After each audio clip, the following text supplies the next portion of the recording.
without water, 9,500 under boiled water advisory for a large natural disaster.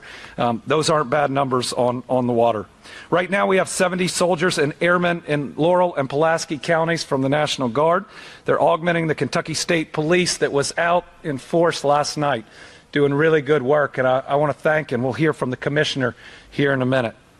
UH-60 Blackhawk crews conducted aerial surveys over Laurel and Pulaski counties to review damage, and that gives us information we need because we are going to apply for FEMA aid. The Laurel County Sheriff's Office and the City Police here in London have done a phenomenal job, and I've gotten to see firsthand how much they care and how much effort they've put in. Between them and the Kentucky State Police, they answered over 4,000 calls for service. They've established a perimeter and roving patrols in most areas to prevent looting.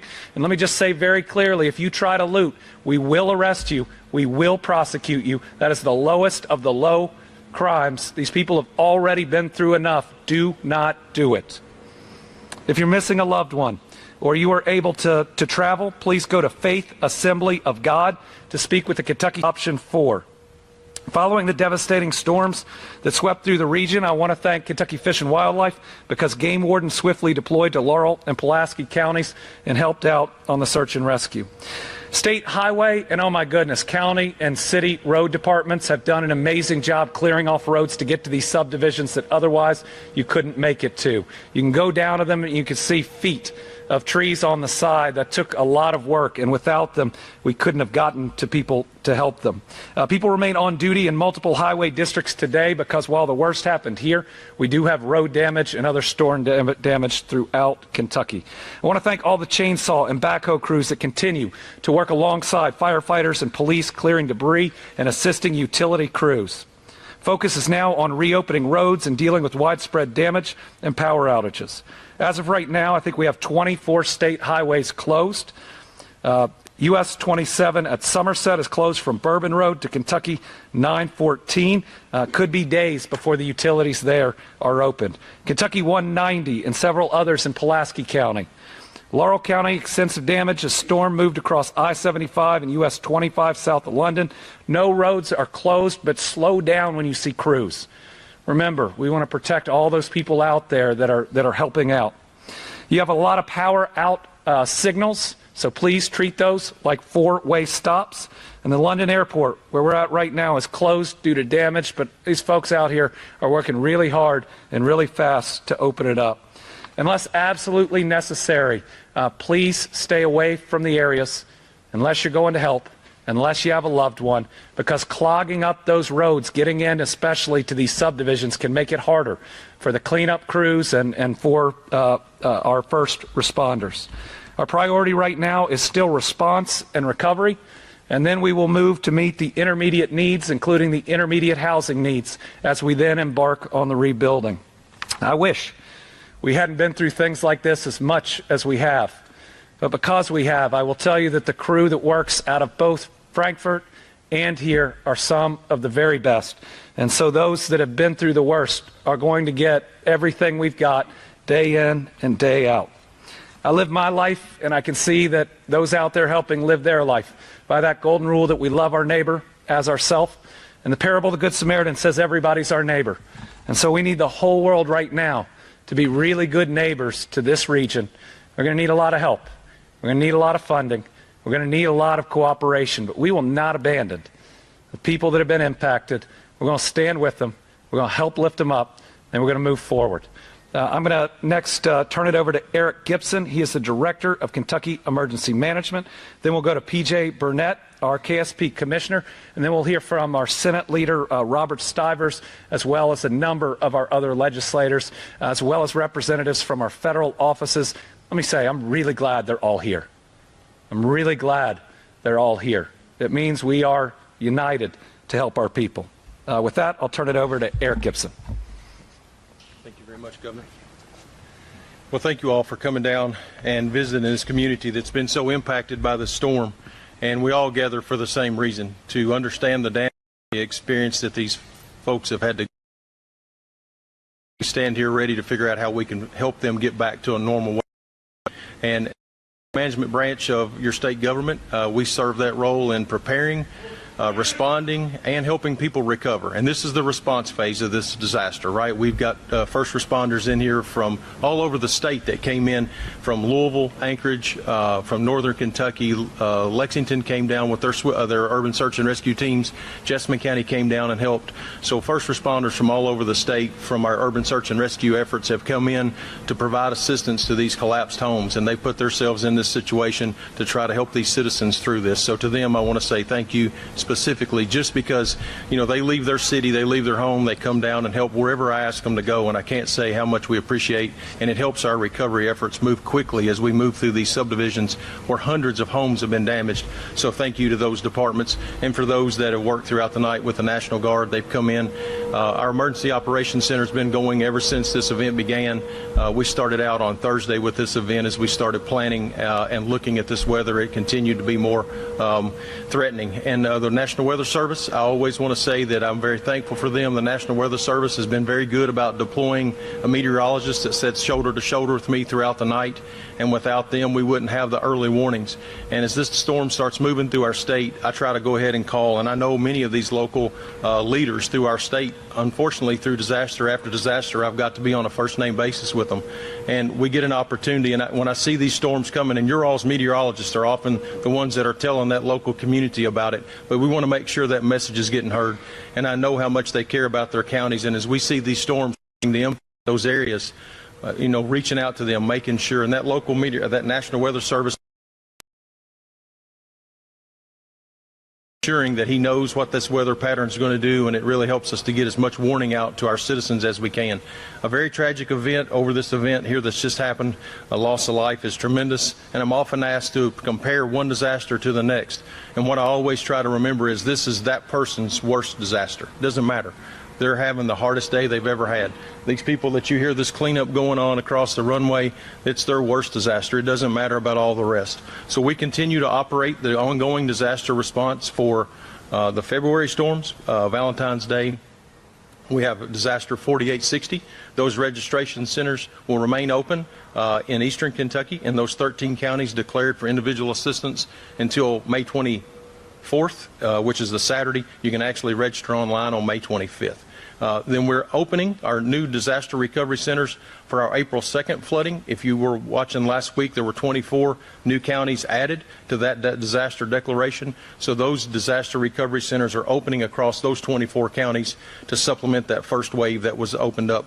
So we have that disaster that's going. And the reason I wanted to have an opportunity is to talk about this disaster that's just happened overnight. There is no disaster declaration in place yet. That has to be petitioned, signed by the President, requested by the Governor, signed by the President. And as that comes open, there will be an application period for this particular disaster. But it's so important to know, if you go in now and apply for this overnight storm on one of those old disasters, it will automatically create a denial letter. And that we don't want you to have that negative experience in dealing with our processes. And we understand that we want to help you now, but we have to wait till the order is signed. And we have very much had a lot of support from FEMA this year and the President. Those other two disasters are ongoing and operational, but it's very important to understand that the application process for the overnight storm, while it's fresh in our minds, is not the right time to apply for this disaster. And we'll be continuing to message through all your all's media outlets when that right time is. But what we're trying to talk about is this event. We have the April 2nd event that application period is open for, and we still have a few days left on the previous disaster from back in February. It sounds like we have too many disasters, and I agree with you. It makes many long nights for our staff, for all the local leaders, and all the first responders across the state that have come to the aid of this community this time, Eastern Kentucky back in February, and all across the Commonwealth in the April event. So thank you to all the first responders. There's no way I could thank everyone that I've talked to in the last 24 hours that have come to the aid of our citizens, but they know who they are, and I really appreciate the work that they've done. And I really like to say that the TV stations that are continuing to run this weather when it's this ominous and it just continues to be threatening of our citizens, thank you all for spreading that message. Thank you all very much. I got the last piece of information I've been waiting for, which is the first release of the demographic information on those we've lost. So I'm going to read through this. In Pulaski, we lost a woman. We do not have her age. And then the other 17 are here in Laurel. A 67-year-old woman, 73-year-old man, 65-year-old woman, 71-year-old man. We've got another man whose age we don't have, 67-year-old woman, 73-year-old woman, 51-year-old woman, 63-year-old man, 74-year-old woman, 68-year-old woman, 69-year-old woman, 76-year-old male, 73-year-old woman, another man that we do not have the age for, a 25-year-old man, and a 48-year-old woman. Commissioner? Thank you. Here we are in Kentucky tackling another significant natural disaster. But first, I want to thank the troopers, officers, telecommunicators, and other support staff of KSP for their efforts in working through last night. You know, they have worked relentlessly since this occurred, as long as our other partners here in Laurel County. You know, with that, some of them has worked so many hours that we had to come in as leadership and make them go home because they did not want to leave trying to help their citizens in Pulaski and Laurel counties. But with that, there were some things last night that occurred that were just unimaginable to most of us. But our troopers, officers, deputies, last night they were picking up severely injured individuals, carrying them into their cruisers and taking them to the hospital because EMS was overwhelmed with all that. Those are the things that law enforcement do outside of just regular law enforcement functions. But with that, us sending them home, we brought in troopers and officers from across the state, from across our 16 posts, to be able to augment and help here and support our citizens in Laurel and Pulaski counties.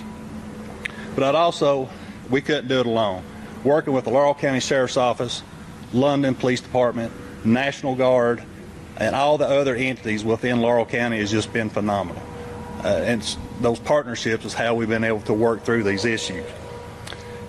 But now, our primary focus, I just want to reiterate what Governor Beshear said, looting. We're going to be focusing our efforts together, collaboratively, bringing people in and patrolling these affected neighborhoods. And we are going to vigorously enforce anyone that may be caught looting. Also, things that let you know is that the First Baptist Church has contacted us on 5th Street in London, and they are offering shelter for those that were displaced by the tornadoes. We would also ask that continue, like with 911, only call 911 if you have an emergency. Just don't overwhelm our 911 emergency services. And also, for any timely updates, if you would, look at our KSP web pages, and we'll have timely updates for you on that. Thank you.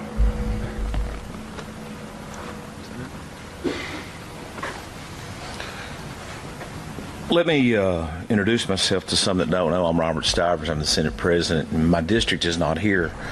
And I want to, but it's next door, and reiterate something the governor said. You know, we are all here together and no politics to be played, and I want to thank all the people in the governor's office that have been reacting to this. But I also want to say a couple of other things. You cannot get out and imagine by picture the devastation that has taken place here and the far-reaching impacts. As the commissioner was saying, and Mr. Gibson was saying, a lot of cooperation. My hometown, Manchester, Clay County, just 30 minutes away, they were sending individuals over. And I believe they sent 2 ambulances over last night because just the volume was so great. And when you see this, and the governor was talking about how one house was destroyed and another house wasn't, one of the ladies he mentioned was a former Clay County teacher that had retired and moved here. And literally I was having lunch, and I think Representative Lewis was too, with her dad just a few weeks ago, because we were honoring him as his retirement after 60 years of practicing law in Manchester. So you see the outreach, a negative outreach that it has well beyond the geographic confines of the 2 counties that this hit. And you want to sit here and think, my gosh, you know, how do you explain this, or how do you describe it to the world? There is no picture that can describe this in either film or photograph. And to sit there and know that this lady that we know from Clay County and literally at one time lived 3 houses down from me, her house was standing. But they told us how she passed was something came through the window and hit her and was so traumatic that she lost her life. That's the devastation of this storm. And so you see the impact of it, but you have to thank every person that has stepped up to come here from wherever they were. The governor and I were actually talking to some people from Knox County and Tennessee that had rolled into this subdivision. And the other thing I want to say about this, yes, I live in Clay County, but for 18 years I lived here in London, only minutes away from where this hit and had the most damage. Lived on the first house as you come across the interstate bridge on 363. So it's particularly touching to me because that's where I rode my bicycles. That's where I know people who I went to school with at Sublimity Elementary that is literally over through these trees. But my parents moved back to Manchester, so it's, even though not my area, even though not something, I'm here today to support people I knew, I grew up with in the community that has been part of this area, and even to show that it reaches well beyond this community and touches people who have come here from Leslie County and Perry County and Clay County and Harlan County. It's a tragic day, but I want to thank all the people who have helped to try to work with the people and move the people to safety, and that are going to be here for weeks and months. And I want to say this, and the governor knows this. We've talked about it. Whatever the needs are from a financial standpoint, the General Assembly, and I've talked to many of my colleagues, actually we were on the text chain this morning with all 31 of the colleagues in my caucus, saying we were ready, willing, and able to do whatever necessary financially from the legislature to aid and assist in the recovery of this region. So to the governor and the group, thank you. But on this day, pray for all the people who have been adversely impacted.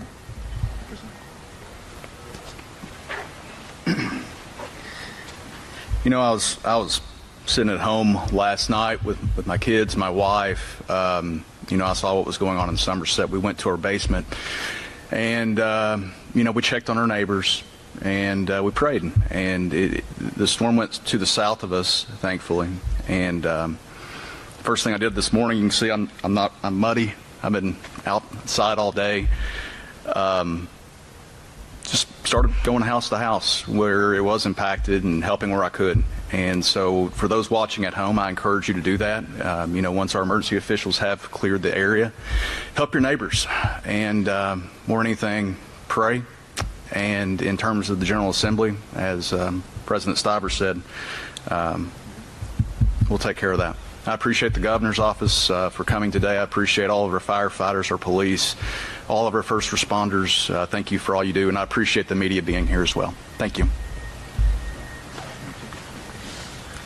Thank you all for being here. I'm Donna Baker McClure. I'm United States Senator Mitch McConnell's Eastern Kentucky field representative. My home was in the path of the tornado, and my daughter and I were in the basement of our home praying as the tornado passed over our home. We lost neighbors, and most of the people in our neighborhood do not have their homes today. But I'm here today to let you know if there's anything that we can do in our capacity, representing Senator McConnell, we're here to help you.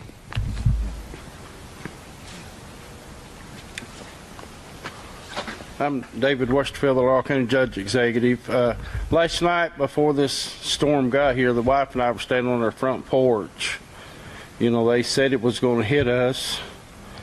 So, I'm sorry, but we stopped, we stood on the porch and watched this go to our neighbors.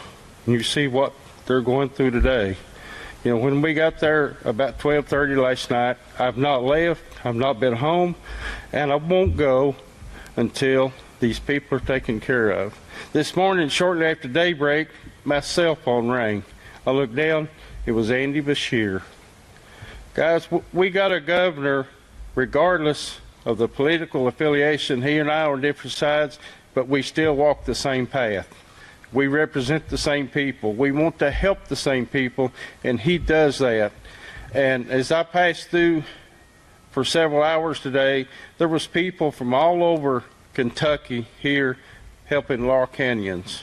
You know, we were so blessed. But that's what Kentuckians do best. They pull together, they help each other, they give the helping hand. They do what they need to do to help each other. And we do appreciate all the other counties. I counted today, to the best of my knowledge, 15 other counties here with first responders. There was 12 and today to help transport the victims. So we do live in a community, in a state that cares about each other. And thank you, and let's just continue the path we're going as one. Thank you.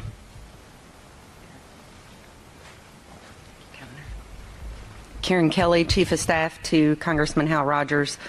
I was watching the storms last night, listening to the Weather Service talk about the ball of debris that was coming, tearing a wide path from Somerset to London, and checked on our team. And when it got to our communication director, Danielle Smoot, she was in a closet, hunkered down with her husband and son, hearing debris hit their windows. Thank God she's okay. But there are many others that are not, that are hurting. They're in our prayers. Congressman Hal Rogers is going to be with these families that need to rebuild every step of the way. Our prayers are certainly with those that have lost loved ones. As Dean of the United States House of Representatives and a senior appropriator, he will certainly do what needs to be done here, and we certainly appreciate the governor. I will say that there's a lot of hurt and a lot of need, but there's a lot of great people in Eastern Kentucky, and that's what makes this special place unique. Thank you.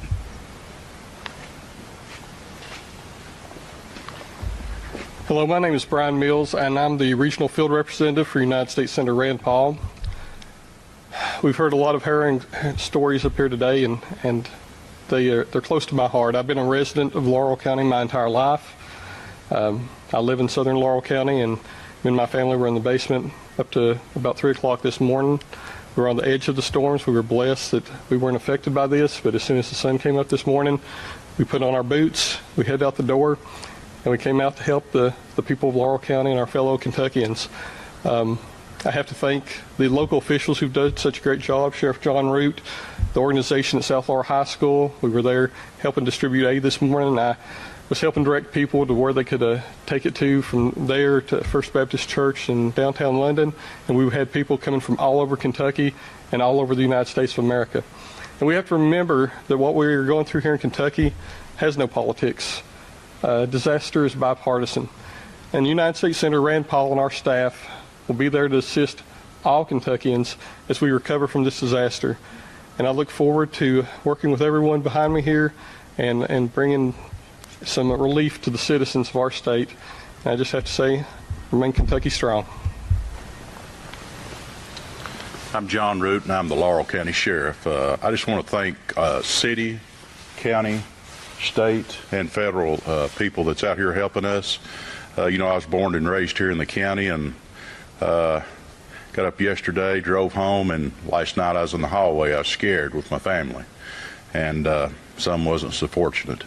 And I just wanted to say, as I've heard the governor quote many of the time, Team Kentucky. There's no I in team, and right here in this room is the team. And outside those doors are team members still working.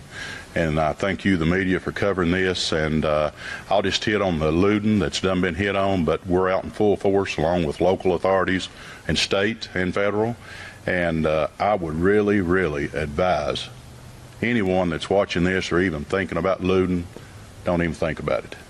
Like the governor stated, they've been through enough. We're here to help, not to hurt. Thank you, guys. All right, we'll open it up for a couple of questions. Yeah. First of all, it has to be confirmed it was one tornado that came all the way from Somerset here, and you said it might have been an EM3. Have they categorized that as being bigger? I saw some of that. Yeah, so the only information I have right now from the National Weather Service, which was relayed to me secondhand, was that they have scored it a 3 in Somerset. Certainly, from what I've seen and what I saw today, it could easily be a 4 that came through. But at the end of the day, the number isn't going to matter that much to the families that have been through it, but this was a devastatingly strong tornado that tore through a subdivision in the middle of the night, and that is the worst type of natural disaster. And to follow up on that, you talked about this being the 14th under your tenure. What's going on? And is there a chance that because of all this, you run out of resources to help with all of this? You said earlier this year the flooding was the worst ever in the history of the state, and now you have this.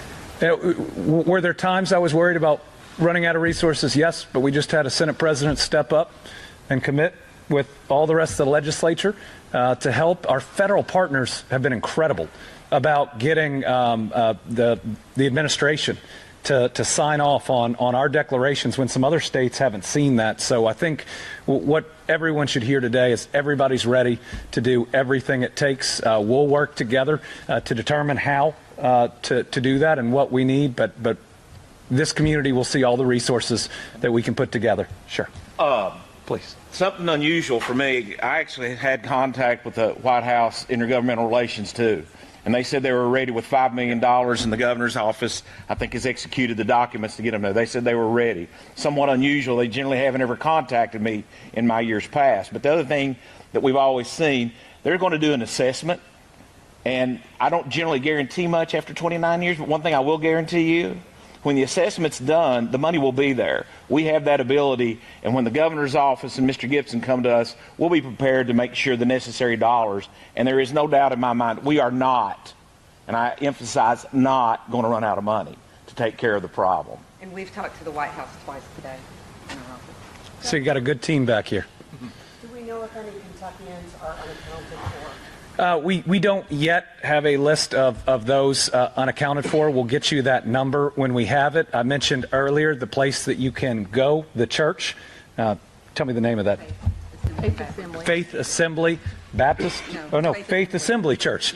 So again, if you can travel, go there, talk directly to the state police and I believe the sheriff's office. Otherwise, call that Red Cross number.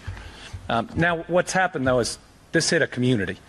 And people typically know their neighbors and are working to make sure they're there. So this is one that, while devastating, is a little more localized, that we can typically get our arms around how many people have been harmed fairly quickly.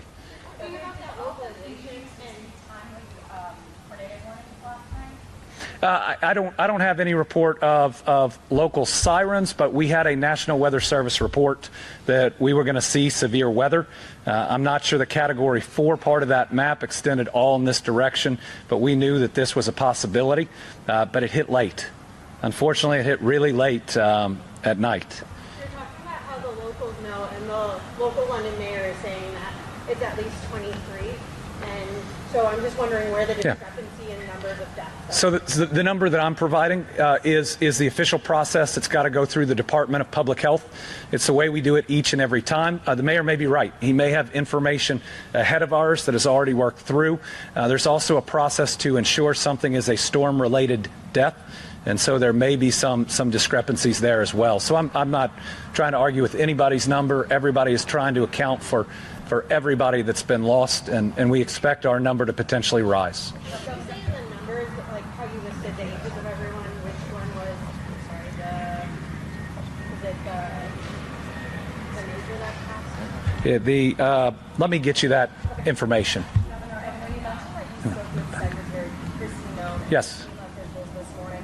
How specifically are all three offices going to work together, and what's your promise to the people of London to get those individualized assistance? We will first move for the overall federal disaster declaration. Then we've got to put together the application packet that has all the damage information to request both individual assistance, that's what helps the families, and public assistance that's going to be needed to help the city and the county. We will do that as fast as we can. Certainly this, as opposed to the two other natural disasters we've had, is more localized, and my hope and the pressure I'm going to put on emergency management is to do it as quickly as we can, but we'll be updating every day where that process is. What people should know right now is document. Document the things you've lost. But also, if you are a homeowner or a renter, go ahead and call your insurance company. So if we do end up getting FEMA individual assistance, it kicks in after insurance. So go ahead and go through that process. And if you have challenges with your insurance company, call our state insurance commissioner, and we'll do everything we can to help out. I will say the insurance industry was really good after the tornadoes in 2021 and some other ones, and we want to see that happen here too. Yes, ma'am.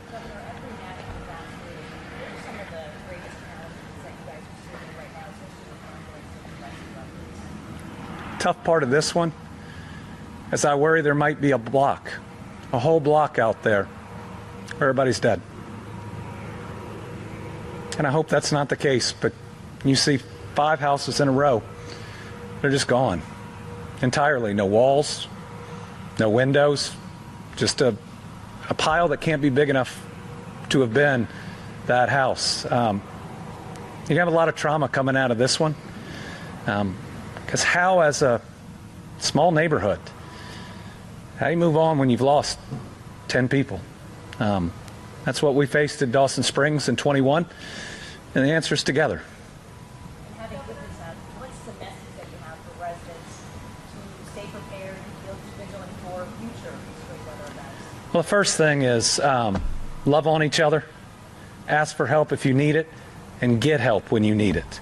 This is more trauma, whether it's the individuals who went through it, the first responders who are out helping and sadly pulling bodies from the rubble. That's more trauma than our minds or our bodies are meant to take.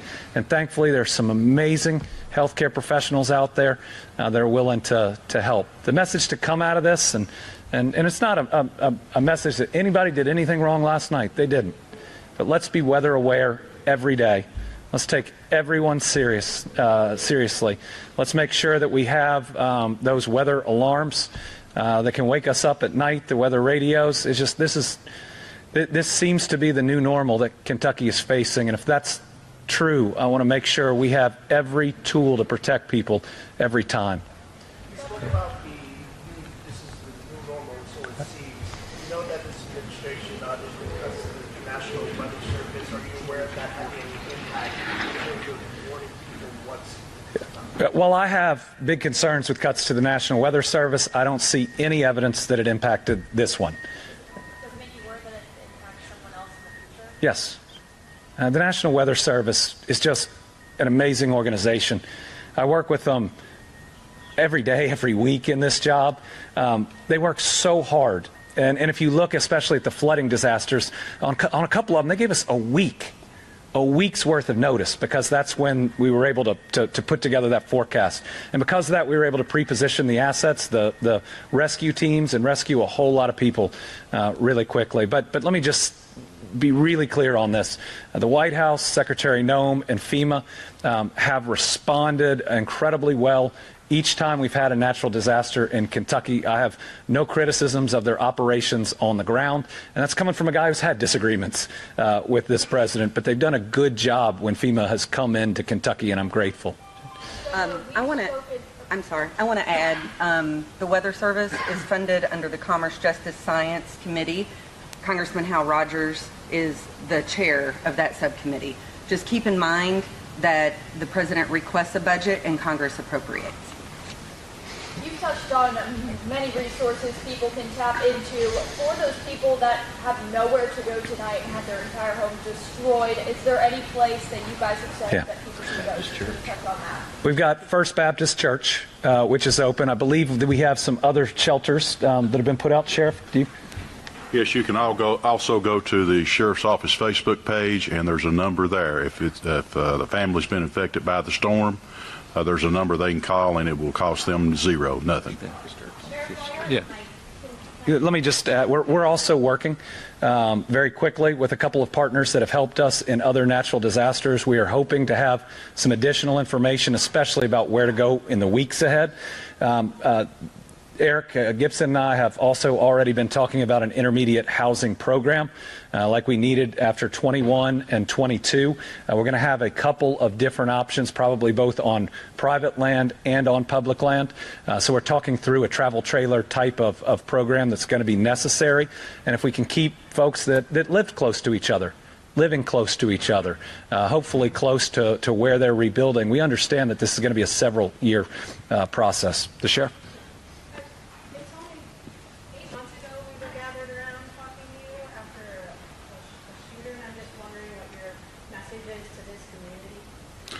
Just stick together. Let's be a community. Let's be residents. Let's be neighbors. Team. And don't be afraid to reach out. And like I say, I was born and raised here, and this is my family. And anything they need, we're going to provide. Just stay strong. And that's why all these different agencies that's represented here today are out working, trying to comfort them, whether it's food, shelter, whatever they may need, we're here for them. Sheriff, there's a lot of people that are going to see these stories. What's the best way for folks that aren't here to help? Well, the governor has really provided really well for us. FEMA, but as far as the donations, maybe the residents here, if anybody sees this, a big thing we need is tarps. A lot of these homes need to be secured. We don't know what may be coming, tomorrow or the next day or whatever. Gloves, just the basics. I would say, if anybody wants to help, John, anything would be greatly appreciated. Can I add one thing? Yes, sir. This morning from the volunteer efforts, tote boxes. People need tote boxes. Tote boxes. Absolutely. They're out. Yeah. We also have the Team Kentucky Storm Relief Fund open. Remember, we had specific funds for a while. Now we have one that continues. We have, I think, the funds in there from previous donations to cover the funerals that are going to be coming up. They're hard, and those families shouldn't have to bear that cost during their grief. But we're going to need more money for the rebuilding. And so that's one that will be helping all three of these last natural disasters. The Team Kentucky Storm Relief Fund, subject to open records, fully transparent. Every dollar goes to help people who've been hurt. Let's take one more. Governor, moving forward, how helpful will it be that FEMA is already on the ground in some aspect? Oh, having FEMA on the ground already is very helpful. Having Jeremy Slinker as the FEMA regional head on the ground, who used to be our head of emergency management, is even more helpful. This FEMA group has been really good, very knowledgeable. They have gotten things up and running once we've gotten the individual assistance as fast as I've ever seen. The numbers coming out of it, of people approved, are really, really positive. So the FEMA operation that's been in Kentucky has been working well. I'm grateful for it. I hope we can get it up and running here as quickly as possible. Thank you all very much.